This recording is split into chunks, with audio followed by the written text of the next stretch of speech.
जरा सोचो, आज जिस उड़ीसा को हम शांति, कला और सामुद्रिक यात्रा के लिए जानते हैं, वही प्राचीन कलिंगा एक दिन भारत का सबसे बड़ा महायुद्ध का एपिसेंटर बना था।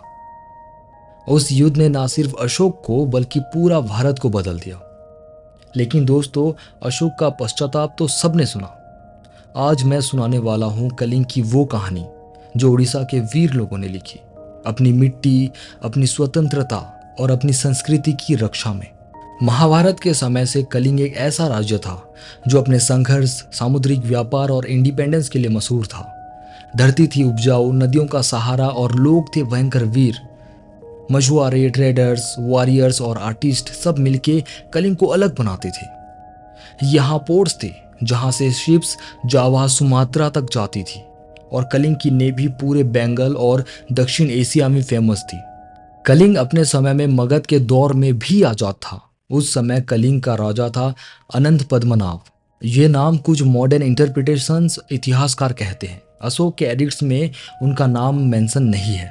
कलिंग की अपनी रीजनल लैंग्वेज, धरती से प्रेम और वीरता में विश्वास। कलिंग किसी के आदेश पर नहीं चलता था, चाहे चंद्रगुप्त मौर्य हो या अशोक, कोई भी सम्राट क्यों ना बन जाए। अशोक ने मगध को यूनाइट कर लिया, लेकिन केवल कलिंग ऐसा राज्य था जो डरा नहीं। जब मगध की सेना सीमा पर पहुंची, कलिंग के लोगों ने अपनी आज़ादी के लिए हर प्रकार की तैयारी की। उनकी सेना में फार्मर्स, फिशरमैन, प्रदेश के ट्राइबल्स, नेवी के सेलर्स सब एक साथ जुड़ गए। लीजेंड है, कलिंग की वीर महिला भी अपने बच्चों को युद्ध के सूत्र सिखाती थी।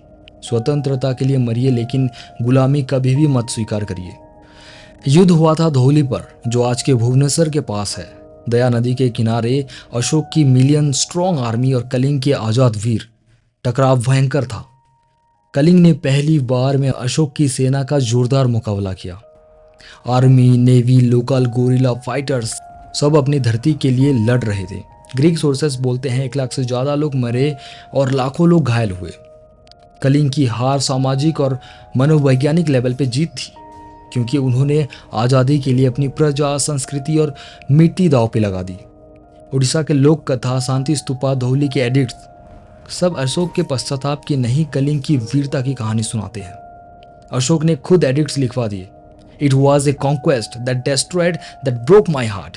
कलिंग के बलिदान ने अशोक को रुला दिया। वही सम्राट जिसे लगता था वायलेंस सबसे बड़ा रास्ता है, अब वो शांति और दया का प्रचारक बन गया। अशोक ने उड़ीसा में हॉस्पिटल, स्तूपास और रॉक एडिक्ट्स फाउंडेशन डाले। उड़ीसा की जनता को अब बुद्धिज्म, कल्चर और अपने दर्शन की शक्ति मिली। नया आइडेंटिटी बना। कलिंग से उत्कल वर्ल्ड के लिए एक नया लेसन था। कलिंग की वीरता ने अशोक जैसे कॉन्करर को किंग से राजा धर्मा का सबक दिया। आज भी उड़ीसा के लोग कलिंग युद्ध को अपनी सभ्यता, आत्मा और स्वतंत्रता की पहचान मानते हैं। यहाँ के फेस्टिवल, क्लासिक आर्ट्स और सामुद्रिक ट्रेड का इतिहास सब इम्प्लाई करते हैं बिलीजेंट इन बैटल एंड शांत इन पीस। यही है उड़ीसा, यही है कलिंगा। दोस्तों, जब भी आप उड़ीसा या कलिंगा का नाम सुने तो सिर्फ अशोक के पश्चाताप की नहीं, बल्कि स्वतंत्रता, बलिदान और विरासत की भी कहानी याद रखना। आपको क्या लगता है, आज का यूथ अगर कलिंगा की वीरता, यूनिटी और अपने संस्कृति के प्रति गर्व को अपनाएगा तो क्या भारत और शक्तिशाली नहीं हो जाएगा? कमेंट में लिखो कलिंगा स्पिरिट, अगर आप भी बिलीव करते हो कि अपनी धरती, अपनी संस्कृति और आज़ादी के लिए बियॉन्ड बाउंड्रीज सोचना जरूरी है। वीडियो को शेयर करो उड़ीसा की पहचान के लिए, सब्सक्राइब करो और बेल आइकन दबाओ।